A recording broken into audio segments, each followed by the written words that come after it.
Hey guys! A while ago, I put out a poll on Twitter asking you guys what you wanted my next video to be. Surprisingly, talking about a topic won out. I didn't really know what to talk about at first, and the more I thought about it, the more I wanted to talk about anime, games, and comic book characters. Which, by the way guys, if you really want to see my geeky side, just let me know in the comments below. I don't mind.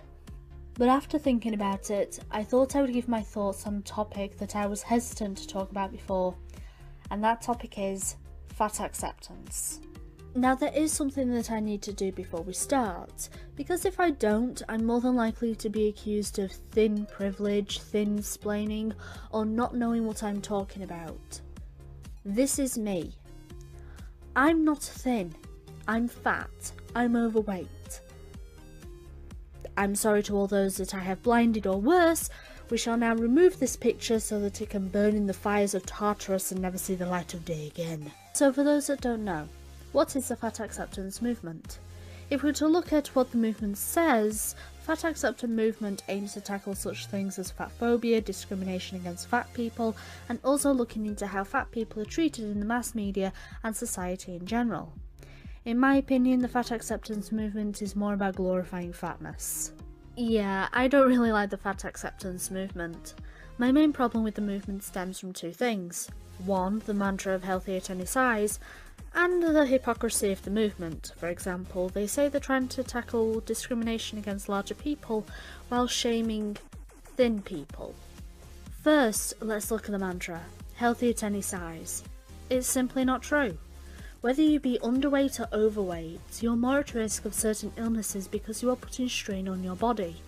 Diabetes, respiratory issues, heart disease, and some cancers. These are just the big ones. This then does bring up the issue of what is healthy for the individual. Well, in my mind, you need to do what is healthy for you. What I mean by this is whether you need to lose weight or put on weight, eat less or eat more, or just eat right and move more. Being healthy for you is listening to your body and seeing what it needs. But you can't ignore that if you are a certain size, you are more at risk of certain illnesses. Believe me, I know that hearing this is like being beaten over the head with a wooden plank. It's something you hear 1,000 times, but just because we hear it over and over again doesn't make it any less true. Now looking into the hypocrisy of some of the people within the fat acceptance movement, there have been instances of people who hold the fat acceptance belief where they have shamed people who have either lost weight for health reasons or thin people who don't agree with them. Is your life better? Are you happier? Is everything better now that you're slightly smaller than you were before? I mean, I think one of the things let's get an answer to the question. Are you? Absolutely. And I'm not a little bit smaller, I'm a lot smaller. And I did do research into everything. I can still have kids, and that may not have happened if I had stayed the size I was.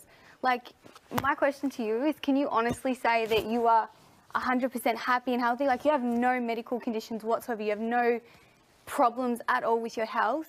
I think it's really interesting that I feel like I need to justify my existence in this room. No, but hang on a minute. You asked her to justify her decision. I asked her if she was happy. I didn't ask her to justify what her health issues now, or if there is any. Transform my body. And then some of my fans turned on me. They started sending me hate mail. I got shamed for losing weight. No longer was I relatable. I sold out to the plus size communities. I'm never gonna forget that one said, "You no longer inspire me. Please do us all a favor. Just kill yourself." The way they do this is by saying that these people are perpetuating the societal beauty standard. They blame industries like the dieting industry and the fashion and beauty industries, saying that they perpetuate the ideal body type and push them into the mainstream media. The thing is that these sort of ideals have been around for years. It's nothing new. The ancient Greek Olympian men would try to build their bodies to match that of some statues, so in a sense a societal beauty standard. There is nothing wrong with having an ideal. It's what can drive people forward or make them knuckle down in certain areas of life. It's a balancing act. The best thing to do is to teach children to try and be healthy. We shouldn't try to change society to fit the wants of larger people.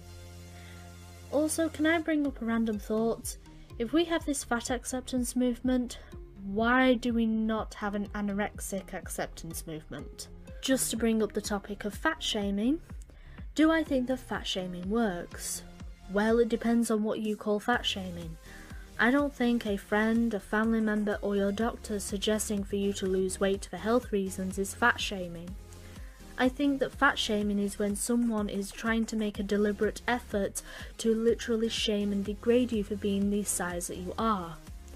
Now, as to my answer on whether it works, for some people it might work and for others it won't.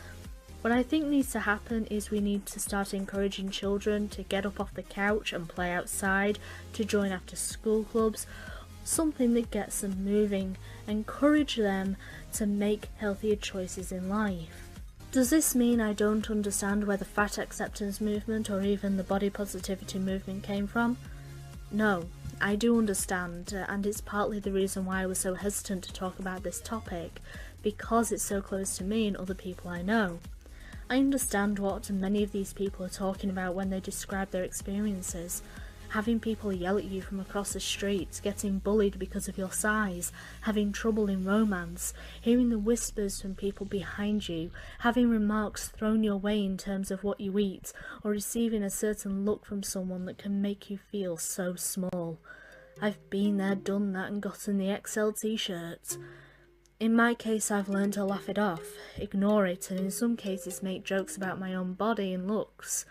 There is a reason I call myself the ugly mug after all.